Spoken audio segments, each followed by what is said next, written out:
I'm absolutely delighted to be with you today, especially as I've had a sort of up and down thing as far as health is concerned. But I'm very happy to say that I'm looking much better, as you can see. I'm fine. So I'm not going to spend a lot of time telling you what the Pass It On network is, because when I look around the screen, everybody here basically knows what the Pass It On network is all about. And I'm rather going to just spend just a few words on saying how really happy I am that we're going to have this opportunity of learning what happened in Cape Town, my home country, Cape Town, when the IFA decided to have their 17th conference there. Unfortunately, I couldn't go, and I was extremely disappointed because we had a very strong representation of our newly formed Africa section of our Pass It On network. And it was really hard for me not to go, to be there and to meet everybody in person, but that's the way it worked out. So for me, this is going to be a very special occasion to get the feedback from our Pass It On network team that was in Cape Town. And I think without any further ado, I'm going to call on Linda Smith to kick off and get going. Tell us what happened there. Thank you. Thanks, Thank Linda. you so much. It was a real privilege, and we missed you terribly. It was just not the same having you there. Osnat, if you can share the presentation. And yeah, there's three of us that are going to speak. I'm going to give you more of the big picture view. And then Famada's going to be talking about some of the wise words said in a few of the presentations. It was overwhelming, actually, but let me just get going on mine, and then after Famada, Maleba is going to speak specifically about the Pass It On Network African seminar that they did on the Friday afternoon. So if you can go to the next slide, please. It was a real privilege to attend this event in the beautiful city of Cape Town, voted by many as one of the most beautiful places in the world. The conference venue overlooking the iconic Table Mountain was held at the Cape Town International Convention Center, a world-class venue.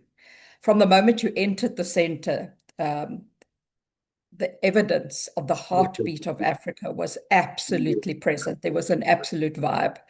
I was excited to learn, but also to meet and have meaningful conversations next with PION colleagues and friends from LinkedIn that I now had a chance to meet personally.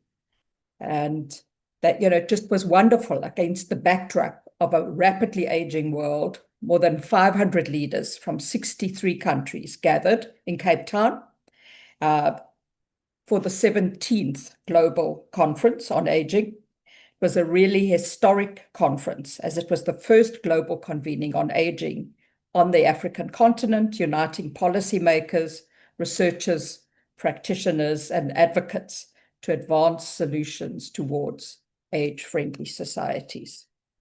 Next slide, please. These were just some of the people from our Pass It On Network African division. This was the joy of meeting everybody. Next slide.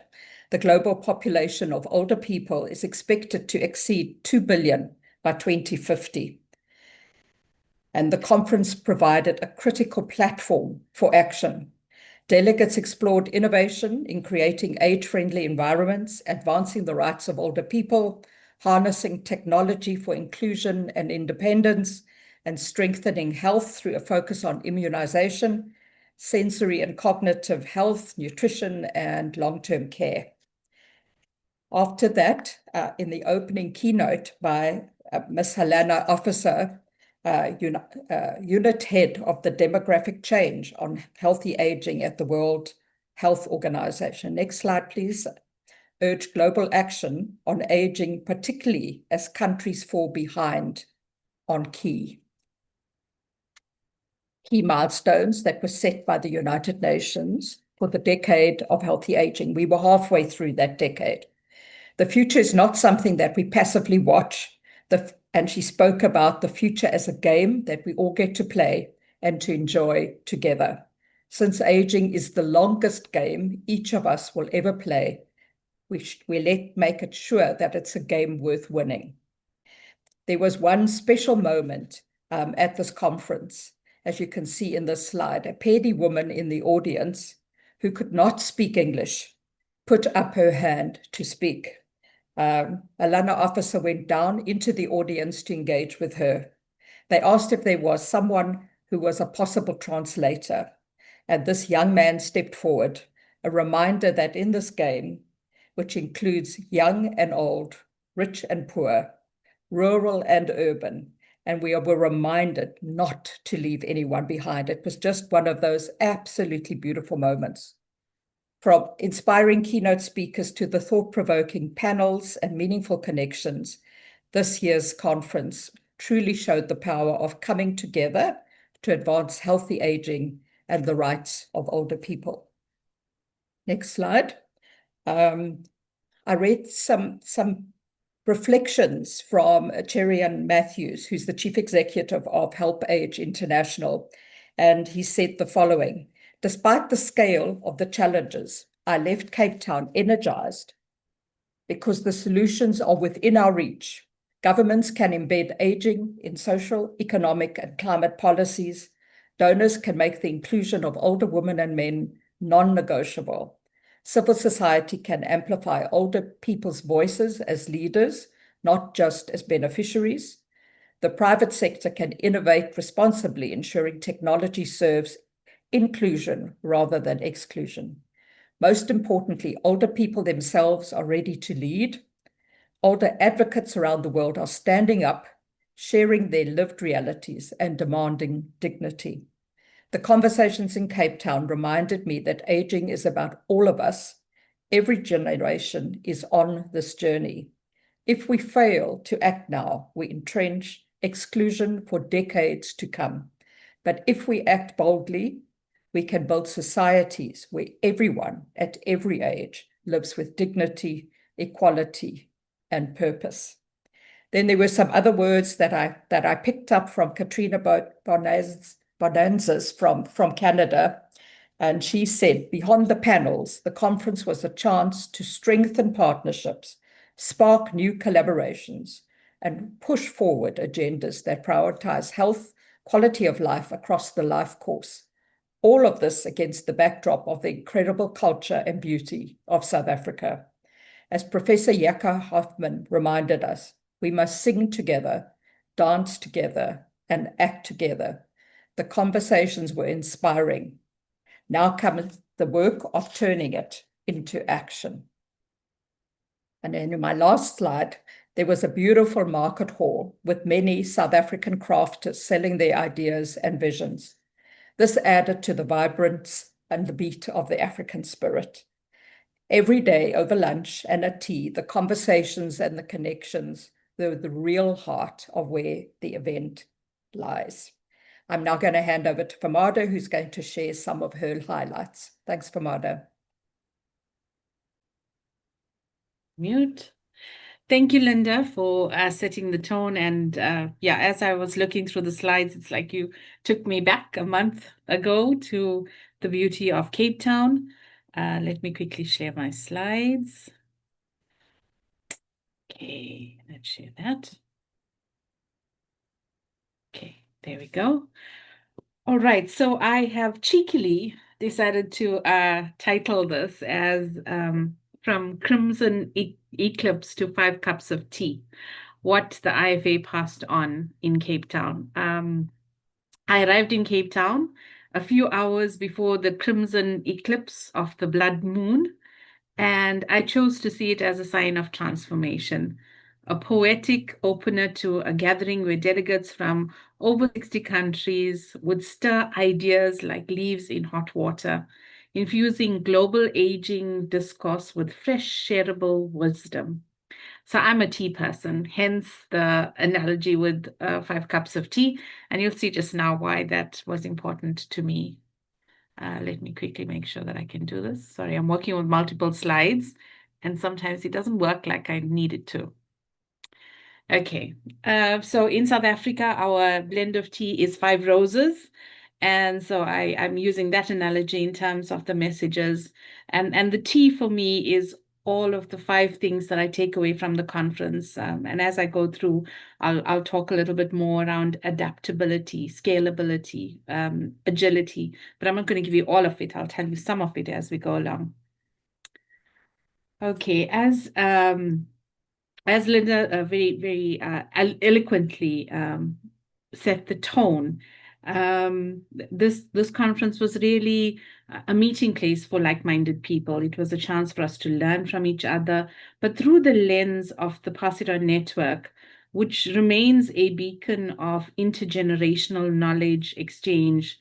This wasn't just a conference, it was a collection of handover moments, passing on strategies, stories, and all of the sparks to multiply resilience across all generations and across continents and across settings.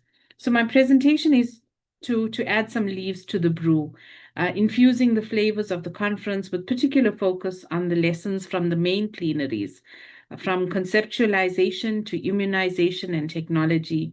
Each session really became a relay baton, handing off evidence-based tools to empower communities, ensuring that no elder fades into silence.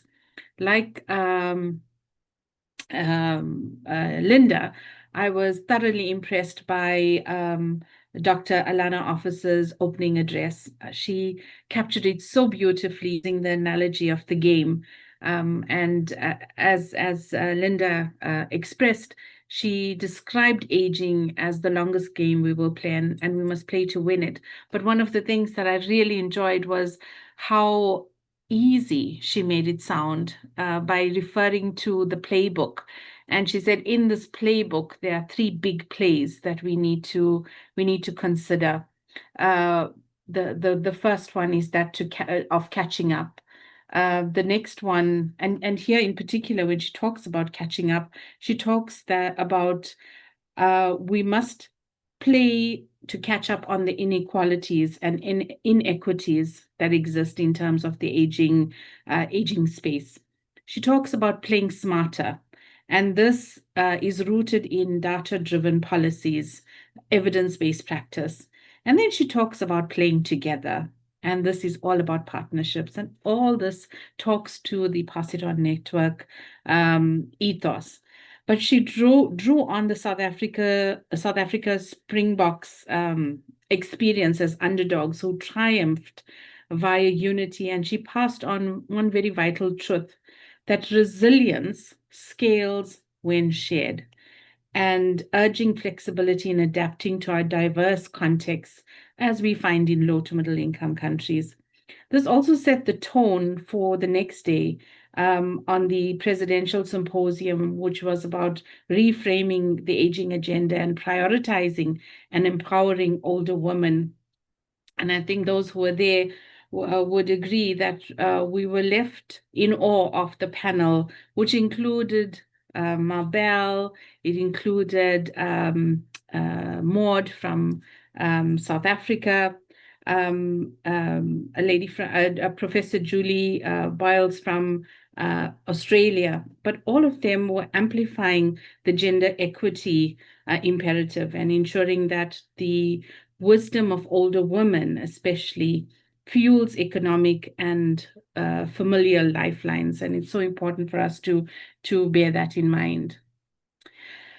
The call to action and the emotional core for me was beautifully captured in the Nana Araba Apt Memorial Lecture, which was honoring the Ghanaian, I hope that's the right way of pronouncing it. Somehow, as I'm saying, it doesn't seem right.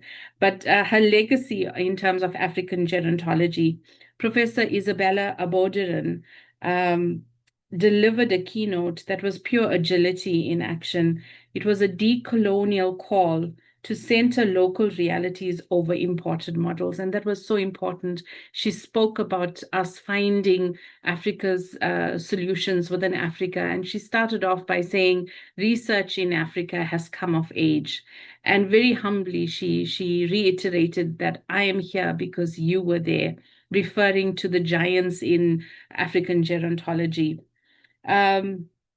Aboriginal examined population aging across Africa through epistemic freedom, urging co-created solutions rooted in indigenous knowledge and in interdependence. She also spotlighted something very interesting around the slow emergencies, inequality, climate shocks, and conflict that disproportionately burdens older Africans, and passed on a culturally sensitive blueprint that we should honor care across generations as equity's radical act. For the Pass It On Network, this for me was scalability incarnate, transforming continental challenges into adaptable toolkits, fostering curiosity to question Western-centric narratives and to brew homegrown policies. The next day, we looked at a number of different aspects. The keynote was around immunization, and this for me was the big surprise that they chose to, the organizers chose to spotlight the whole aspect around immunization within the context of the conference. But this, I think, was important because as Professor Jeffrey Mashlale, his keynote address talked about immunization and the life course. And it underscored vaccines as a foundation for healthy longevity, reducing mortality and yielding far-reaching benefits, yet highlighting the gaps in adult uptake. And in particular, they spoke quite a lot about what are some of the barriers to vaccination and what are some of the things we need to be thinking about. The presidential symposium, which was around immunization across the life course, featured experts like Professor Hannelie Meyer of the South African Vaccination and Immunization Center, and uniting sectors against NCDs and hesitancy through evidence-based advocacy. Echoing the insights, the session stressed the paramount public health policies for adult vaccination. Safe vaccines already prevent life-threatening diseases, with more than 70,000 adult deaths from vaccine-preventable diseases annually, 350 times more than that of children, demanding scalability to close immunity gaps without substituting childhood programs. For our Pass It On network, this was agility at work, equipping advocates with tools like vaccine advocacy rockstar workshops to pass on equitable access, especially in low to middle income countries where older adults drive economies through informal work, grandparenting, and volunteering. The final day came focused on technology. And the keynote spoke about connecting generations, aging, technology, and economic resilience. And I must say, I was pleasantly surprised around this particular session because I thought, oh, this was going to go over my head, but really planted seeds of possibilities. But the thing that kind of stuck with me was this particular quote where they talk about when offline means left behind, and this issue around inclusion and making sure that we don't use technology as the next form of discrimination and exclusion for older persons. There was a lot of discussion around AI and the ethics around AI and how that incorporates into the work that we are doing. So I'm not going to go through all of that. The one thing that I thought was very interesting was this whole idea around precision aging. I must say this was the first time I had this concept around precision aging, and maybe it's something that can be a topic for conversation at some point. But they talked about precision aging and colliding technologies, looking at AI, and then there's a whole lot of other abbreviations that I was just dumbfounded about, but I took a picture of it and I promised myself I'm going to learn a little bit more. But this whole idea around precision aging was something that kind of resonated with me as well. The closing ceremony was a beautiful culmination of African pride and tradition brought together by Dr. Trina Mshlope. She's a local South African storyteller, a writer, a playwright, and she just had the entire crowd singing together. And it reminded me of Bohemian Rhapsody when I watched the movie, and how Queen managed to get the entire audience to sing We Will Rock You. Well, she got all of us to sing as well. And it was really quite a special moment. And one of the takeaways from her is that she says, I take vitamin G, vitamin gratitude. And you could see that in the manner in which she presented as well. So what are my 5 T's, my teapot of possibilities? The first is flexibility, and that's so important because it enhances our dignity and choice, helps us to adjust to immediate needs. The next T is agility, and that helps us build resilience. That's what I take from the conference. My third cup of tea is around adaptability, and this is about evolving through learning, and it ensures our sustainability. The fourth cup of tea is around scalability, and this is so important if we want to extend impact. And finally, I think this for me is one of the things that I find so amazing about the Pass It On Network. It's around curiosity, because the curiosity is what drives innovation. So this is my pot of tea that I take from IFA, and I hope that it stirs something in you. At some point, maybe later, because I know I'm out of time, but I want to show you this one video because it's a completely different view of Gregor. He's going to kill me that I'm doing this. But anyways, no, he knows we took a video of it. So Gregor Sneeden is the Secretary General of IFA, and generally you see him in a suit. But during our gala dinner, he took off his tie, he abandoned his jacket, and he grabbed a guitar and he played some music. I'm not sure if you're even hearing this, but oh no, I haven't shared. I will share it with you guys. It was really a beautiful, beautiful rendition, but it was so nice to see him in a different way. We also got to have gala dinner at Mama Africa, which was a celebration of South African culture. There were some really adventurous things on the menu. I'm told that there was zebra and kudu and crocodile. Some of my colleagues from work said there's no ways that they could eat mati from Madagascar, so they were not having any of that, but it was a good way for them to share and just experience the fellowship of everyone at IFA. And that's it for me.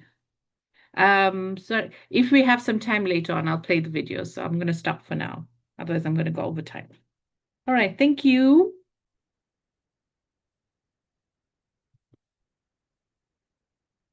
Right, And now Maleva hand is over. up next.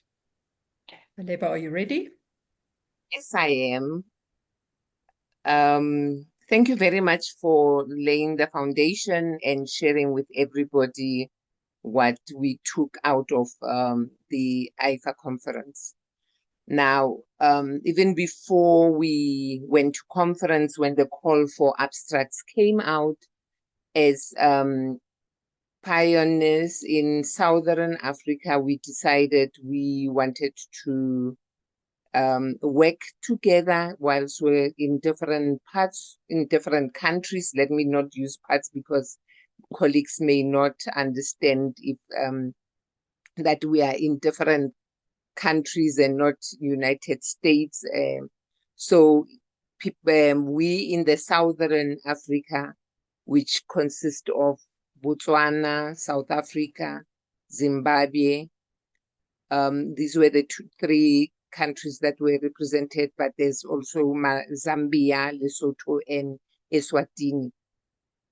Decided there's always negativity around Africa, and given that we are perceived as a youthful country, and continent, we decided we were going to make presentations to show how our countries are stepping up to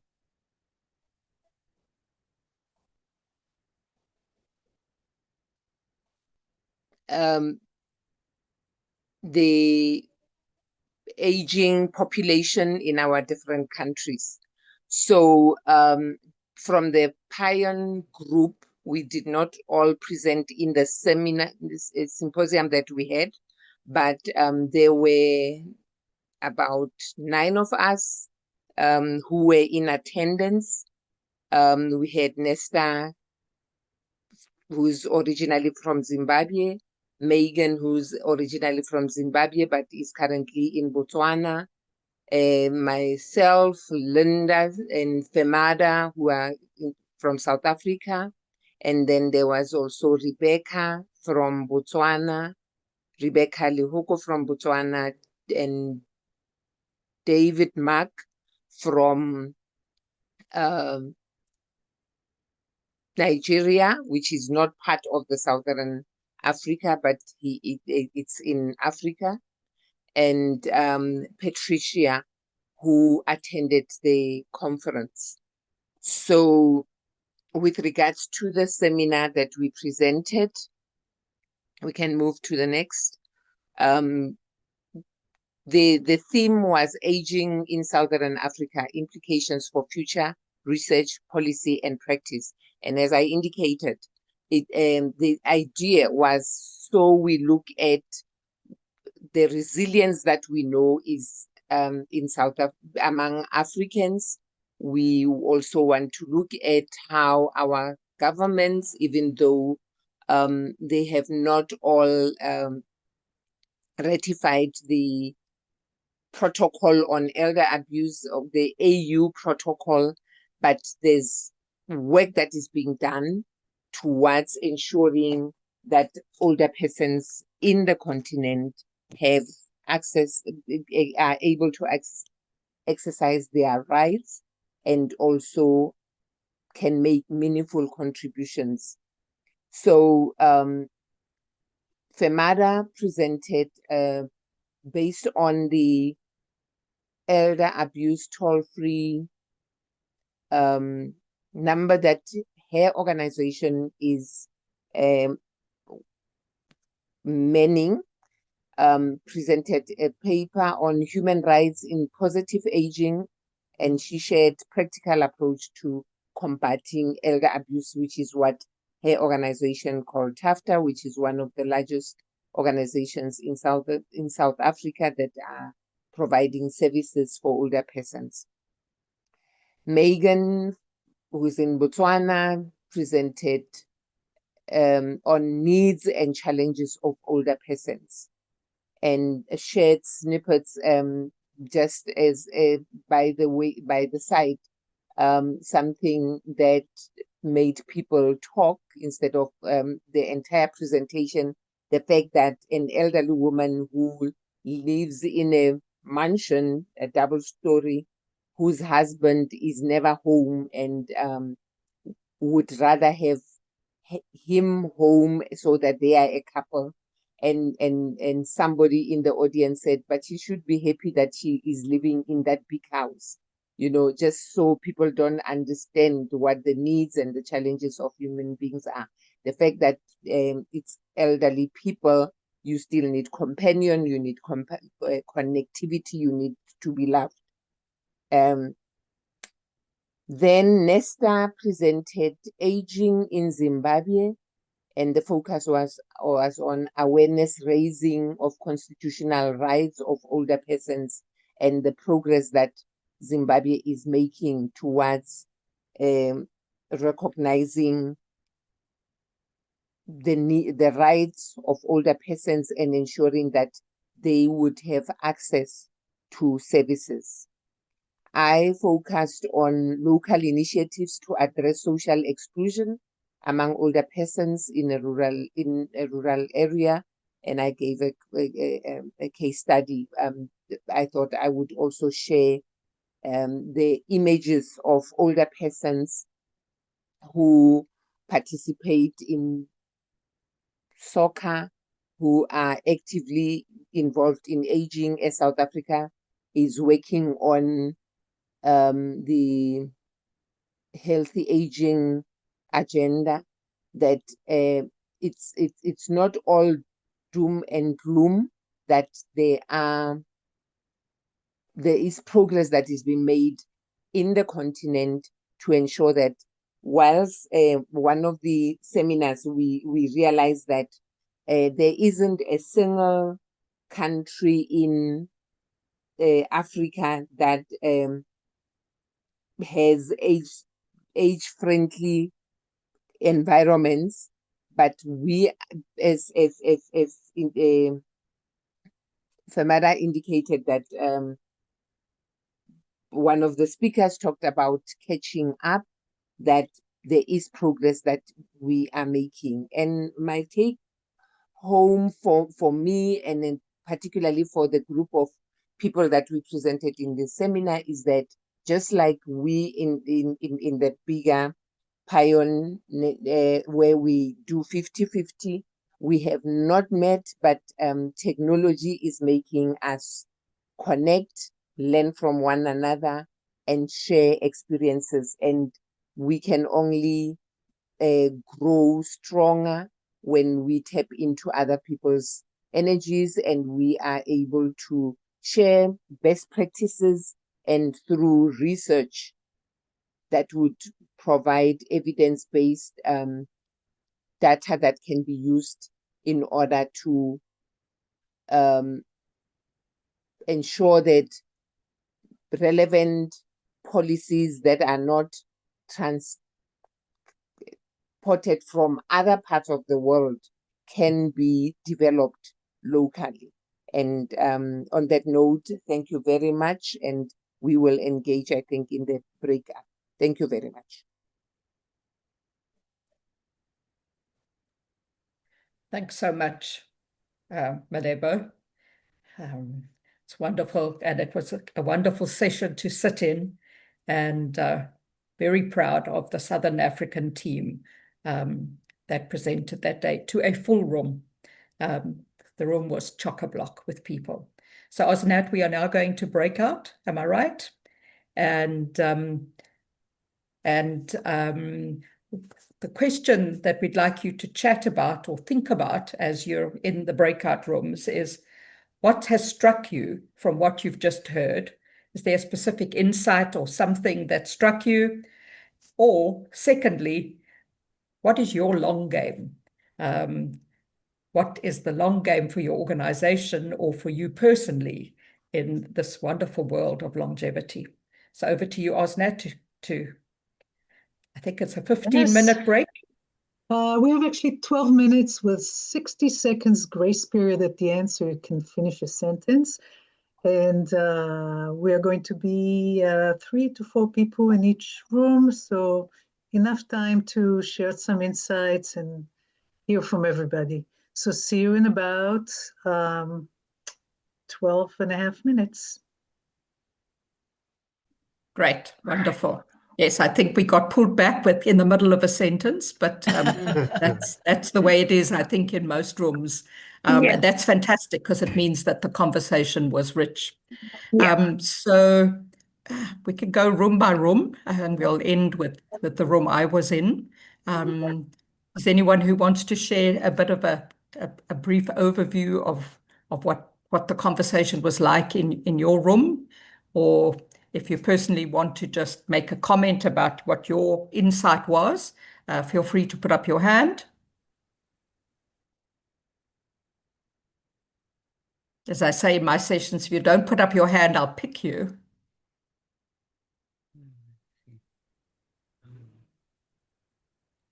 We tried to get some of the questions you had, Linda, but we started off in a different vein. I mean, we had a great group. We had, Brian and Jeff and Paul and myself, and we started talking about all these other things that we share in common and want to know more about. And I will probably nominate Brian when we get to our room.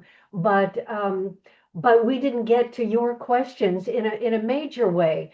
But I think all of the things we talked about relate to what are we learning, what are we getting from what we hear, and how do we share it, and how we get the divide together, whether it's multi-generational or countries. But I just was so glad I was in the room I was in, because the other three guys in that room were terrific. So I'll let them. Were we room one, Brian? Was that the room we were in? I think we were. Yeah, I think so. Yeah. What I loved about your there was so many facets, and I apologize, as you guys were doing your presentation, I was busy typing down notes and things like that.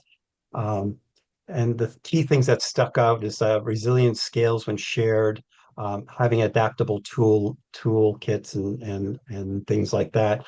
Talking about the digital divide, the digital literacy, and also the fact that 2 billion older adults, 2050 worldwide.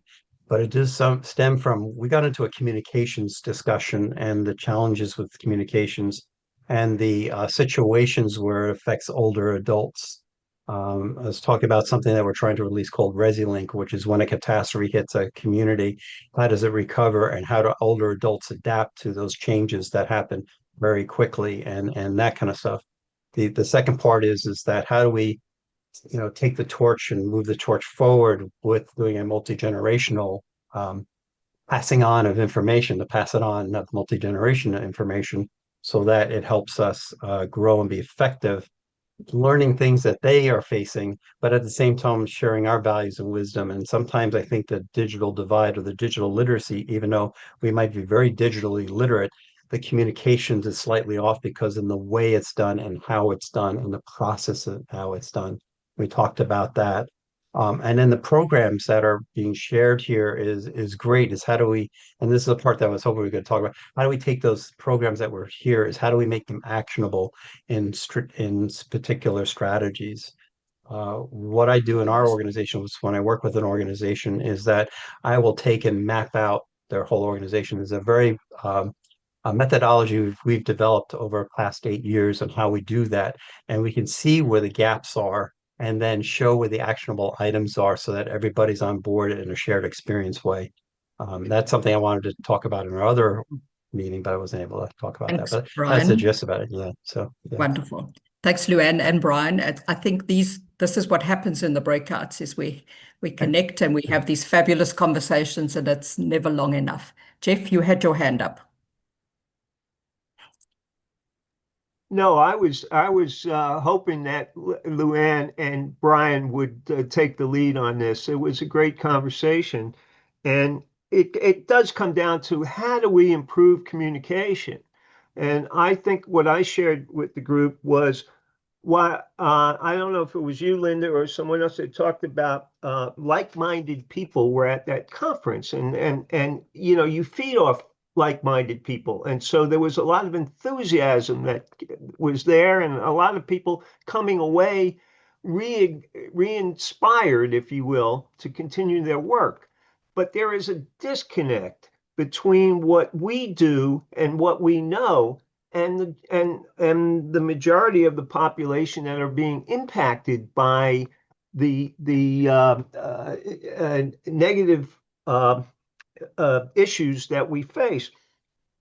And so, how do we improve our ability to communicate and share that information, first internally between other organizations that are part of what I would say is an alphabet soup of organizations trying to do similar work, and the community at large? Because I don't think we can afford to keep anyone out of the conversation. And no one has, as I always say, is no one has monopoly on the answers, and everyone has a right to be part of the conversation. How do we harness that? How do we leverage that in a way that we involve more people and move that needle forward in a way that it has to be moved forward? I asked the question, and I'll stop at this point, to the general group, about what's the term that Ubuntu. I am, because Ubuntu. we are. Yeah. Ubuntu. Okay. I understand that philosophy, and it resonates very well. but how does it work in terms of leadership at the government or country level in terms of inclusion in policy? There seems to be a disconnect there between the philosophy and the action. So, thank you, Jeff. Let's leave that. Otherwise, Famada or Maleba is Maleba still here? Oh, you are there. If you would like to comment, seeing we are the 3 South Africans on the call about Ubuntu, but let's see what the time looks like and get some feedback from the other rooms, and then we can do that. I saw a hand up. Tom, was that you? Yeah, I think we were in room 2. So very quickly, there were 3 topics that were elicited, kind of in the sense of what came across as perhaps gaps. But again, presentations are limited and a lot more happened than we heard about. But 2 that seem like very much a part of African culture that we wanted to hear more about. One being music, music and dance, and how that connects with aging. A very healthy aspect of the African culture. And Jennifer, a musician doing outreach using music here in Toronto. The second, what seemed to be a gap was spirituality.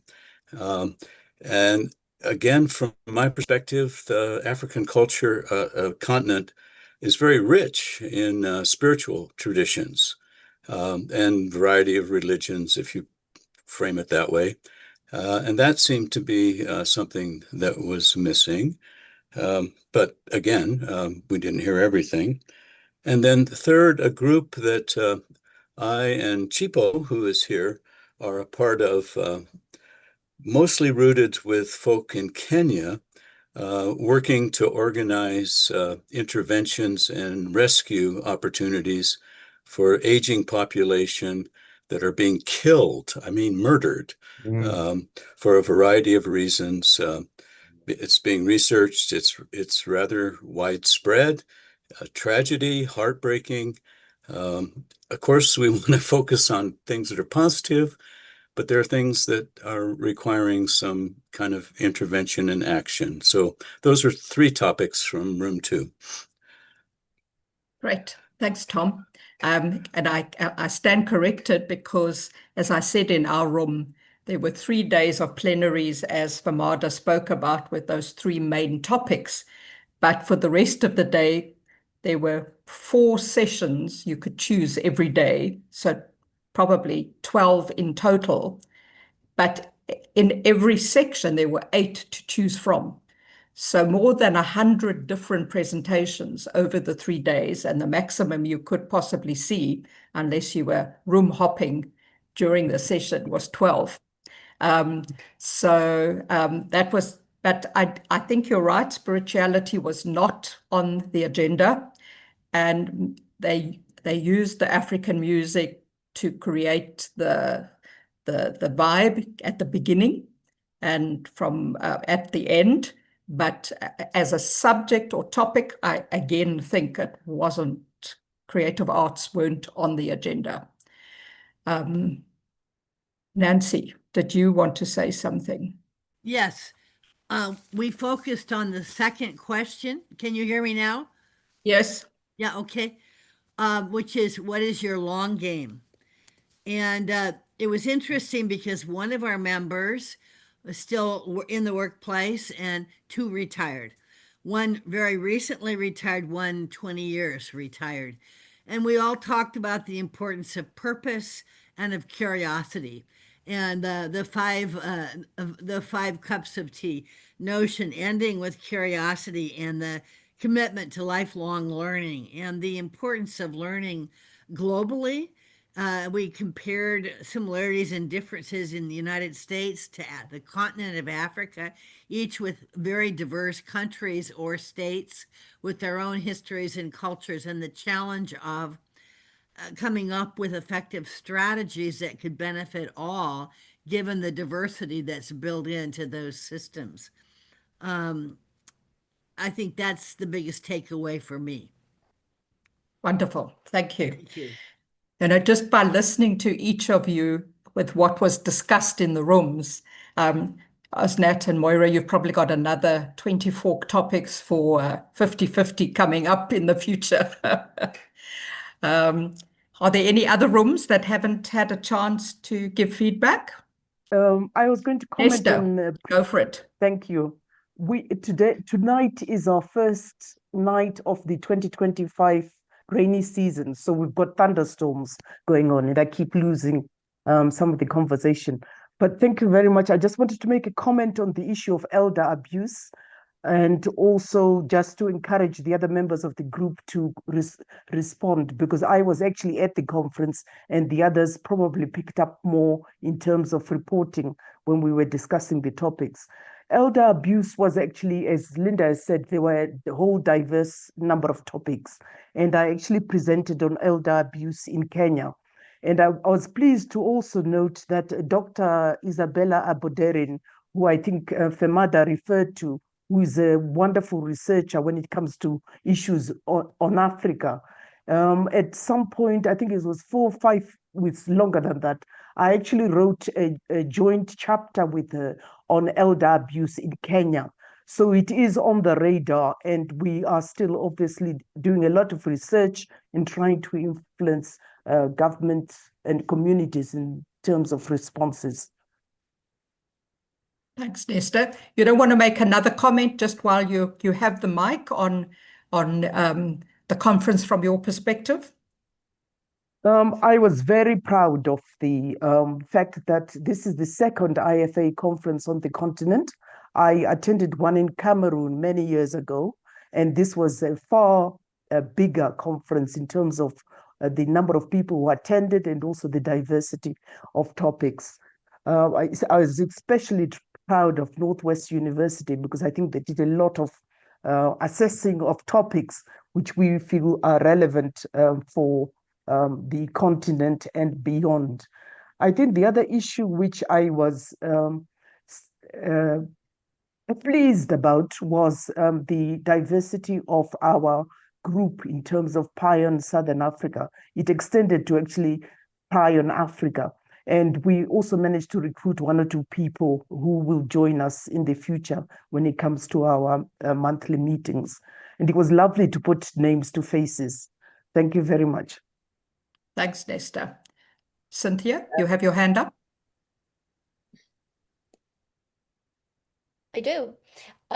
Not to jump in, Malibu, Han, and I were in a breakout room, and both Malibu and I were at the conference, and I just wanted to share from my perspective, first of all, the overview and what everyone presented was just reinvigorating, because I found that conference very invigorating, and its themes really for me were the focus it had on human rights for older persons. And as I said, it probably had a lot to do with the fact that in March, the Human Rights Council resolution by consensus moved forward with the beginning drafting. And so we have a lot of work to do there. But also the fact that Han is very interested in technology, and it gave me the opportunity to remind people, if you don't know yet, but those of us who were at the conference know, that the next biennial conference, the 18th Global Conference, will be held in Hong Kong in 2027, but in November, because the Hong Kong Council for Social Services has an annual tech expo event that attracts thousands of people, and it will coincide with the IFA conference. So there will be an enormous amount of technology, but as we discussed in our group, technology is wonderful and we have to embrace, but we can't lose sight of the person. And so I think that will be our challenge, but it's not too soon to begin thinking about what are the sessions that we would like to see in 2027? What thematic issues would we like to convey? And as an IFA board member, I'm happy and open ears to get any and all of your ideas. So I don't know if Malibo or Han have anything to add to that. Thank you so much, Cynthia.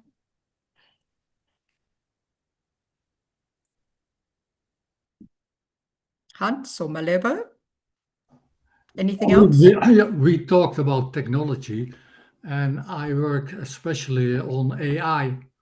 And AI gives you fantastic possibilities for supporting the elderly. And I give just an example of that during our conversation. And we have to one times make a specific meeting here about AI and about technology when the possibilities are fantastic. Thank you. Thank you, Hans. It was one of the things I said in our group was the presentations on the last day from the Asian nations in Singapore and Hong Kong were mind-blowing. But then the Northwest academic spoke on her research and many being left behind. And so that's the big challenge. The technology, Richard Adler always says, you know, the three-legged stool, the hardware, the data, and the skill. And for many, all three of those legs are missing for many on the continent of Africa. So we get even left behind even more, and that Gini coefficient just gets worse. And so those are the challenges we face, but we can also leapfrog using technology as long as we bring everybody along with us. So thank you. Osnet, how are we doing for time? Well, maybe it's time for you, Famada and Malebo, to kind of bookend the conversation, and then I'll make some announcement, and then we'll have another 15 minutes. So there we go.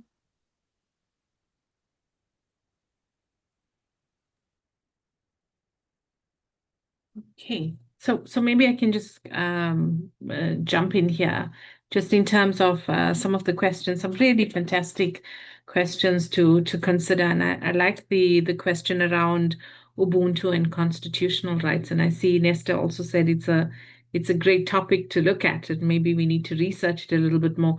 In practice, the issue around Ubuntu is what drives our work.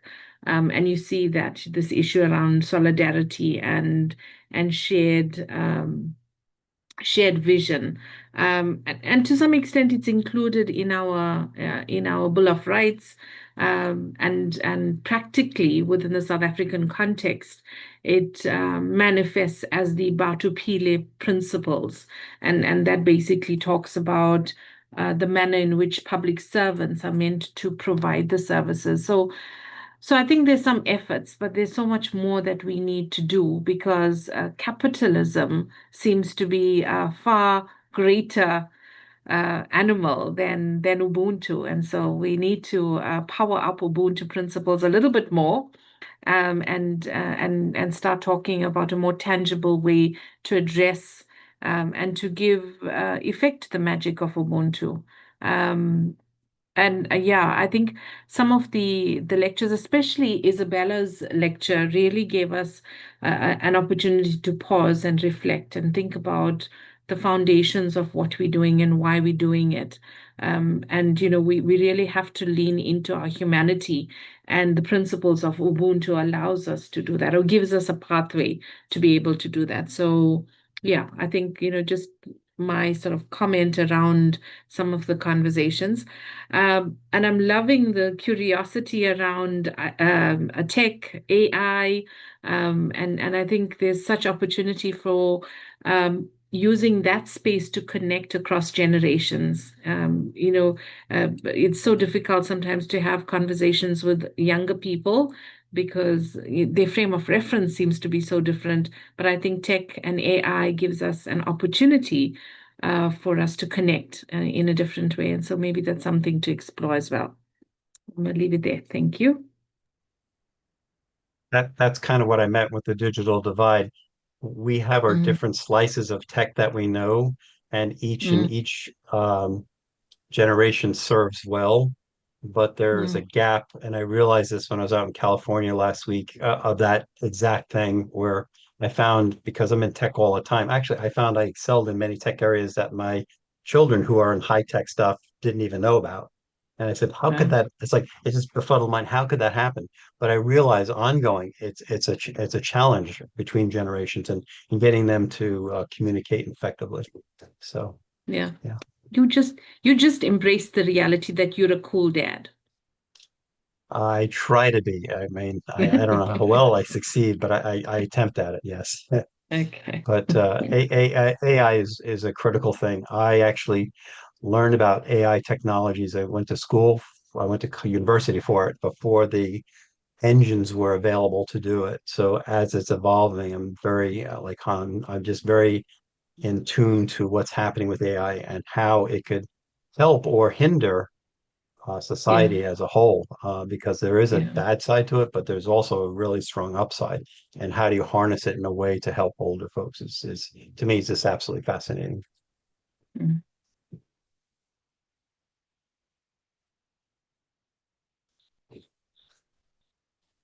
Malebo, got any final thoughts? On the issue around technology and AI, the even in our group discussion, just realizing that there is so much that we can do to enhance the quality of life of older persons through the use of AI. And I think there was a session where at the conference where they were showing about robotics, and the question was, if robots are going to be in the space of caring for older persons, and what happens to the touch, the human element of caring. But I think there is always a balance between what technology can do to ensure that people are taken care of, and also hoping that the ethical considerations would ensure that AI does not take over. We do not replace what human beings should be doing in the field of care, but also to support what human beings are doing in order to enhance the care that is provided for older persons. Thank you. So at this point, I'd like to thank Linda and Famada and Malebo for a riveting hour together. Really, we demonstrated how, and I'm paraphrasing one of you, connect, learn from one another, and share experiences works brilliantly every single time when we are in the same virtual room or in the same physical room, as it happened to some of us at the IFA. Thank you very much. And really, I thoroughly enjoyed your presentations, Linda, Famada, and Malebo. Thank you. Osnat, I just wanted to mention the fact that Margaret Young, who most of you around this screen know, and who is very much our specialist in human rights, has managed to organize a side event at the second International World Summit on Social Development that will take place in Doha. And that will be on the 6th of November. And we'll put in the highlight document the details so that you can attend that and support her. And that is also going to be supported by the SGA Africa group in terms of, so that's what I wanted to say on that particular score. Thank you very much. Excellent. So we have, every time we think that the global activity is retracting in some way, here we are pioneers everywhere supporting it. We have, don't forget to visit the Pass It On Network Africa webpage that we put on passitonnetwork.org website, and meet and connect with all the people who are part of it. And now we're going to continue for another free-form 15 minutes until the half past the hour, so it's a little bit less. And just raise your hand if you want something to say, or just burst in, any announcements, any observations connected to today's subject or not. This is the time. Anything that needs to be said. Would anyone like to see the video of Gregor playing the guitar?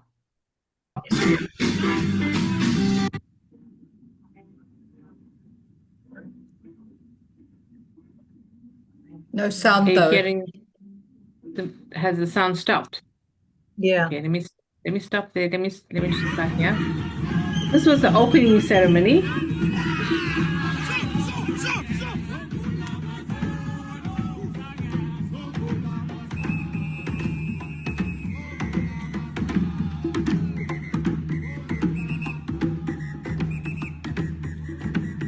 It doesn't seem to want to play.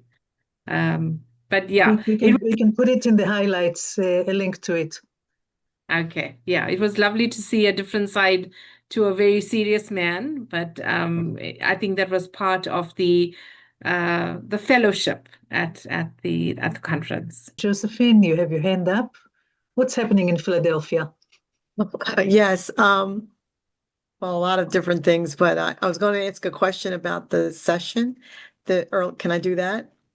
Sure, that's the time. Okay, I was taking notes, and in discussing the 5 cups of tea analogy, there was 3 plays in a playbook mentioned: catch up, play smarter, and play together. And I missed the play smarter definition, or if you remember what that was. I wanted to jot it down. Yeah, it's about using data, evidence-based practice. Yeah. Okay. Use the data to play smarter. Thank you. That was all I was wanting to ask. Oh, but I can add something else. Earlier, there was something said regarding bringing the people together, or it was sort of action. In Philadelphia, well, in my immediate neighborhood, we have senior centers, and I belong to two of them. And one's a community group and one's a parish one. And I think that's a way for people to share their current experiences and new information. It's a way to stay connected, I guess, among the same age group. And I'm imagining that other places do that too. Thanks. No, So Josephine, I just want to comment on Senior Center. Our late co-founder, Jan Hively, belonged in Portland, Oregon, to something that used to be called Senior Center, and then they changed it to Positive Aging Community or something like that. And the attendance of multi-generational participants went up exponentially. Not only seniors, because it was no longer labeled as senior, it was labeled as positive aging. And all of a sudden, people, families, young, medium, old, all started showing up. And I guess it's how we label things really makes a difference. It does. Thank you. That's a very good point. So, Brian, back to you. I was just going to add, just dovetail exactly what you said, is by adding in technology like what we're doing. A lot of times people can't make it to the centers because of the program, but using the programs using that as a hub and spoke for the extension of programs expanded the outreach and also fostered that level of communication. In a prior lifetime, I was responsible for about 12 centers. And they're called and you hit it right on the head. They're all called senior centers. And you just said it exactly right. And the thing is, they name them after people, which I don't think is the best thing to do, because you're trying to create positive aging, just as you said. So I'm glad you raised that. But Oh, great. it's taking the technology of integrating it so that they can bring it into their homes, so that if they can't attend because of transportation, whatever, it gives that level of inclusion, and also it attracts multi-generational people to be involved, right? So there are this level of communication. So thank you, Josephine, for bringing that up. That's a great thing. Oh, you're welcome. Thank you, Brian. Oh, Jeff, can you just mention a little bit about, we put it in our latest gazette, but Hands Across Lexington. I just thought it was the most brilliant idea. Well, I appreciate it. We did something in Lexington on August 28th, which happened to coincide with the 32nd anniversary of Martin Luther King's March on Washington. And the event was called Hands Across, Stand Together.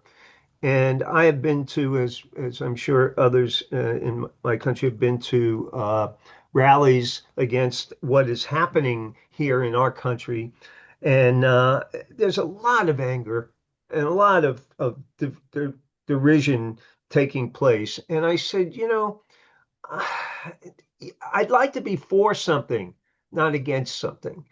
And there's a lot of things to be for that we can all agree on.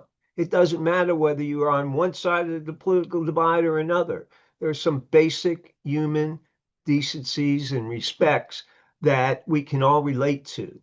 And so we decided to put something on. It was a first-time effort. Invited and involved a number of the faith-based communities, as well as Human Rights Commission, AARP. There was about 24 different organizations that got involved. And we had about close to 800 people within a 6-mile radius of the city in different neighborhoods around the city, plus downtown. And they got together for 1 hour. And every 15, 20 minutes, they would hold hands. And we brought together people from all stripes and all colors to come together and show support for a positive message. And it was incredible. And during that time, what I'm saying is 800 people were able to reach, in that 6-mile radius, 15,000 vehicles that went by. All the media covered our event, so whoever watched it at home, as well as the mayor proclaiming August 28th, Hands Across Stand Together Day in Lexington. This we're hoping to do in other communities as well. But what my point is that one person working in conjunction with other people can make a difference.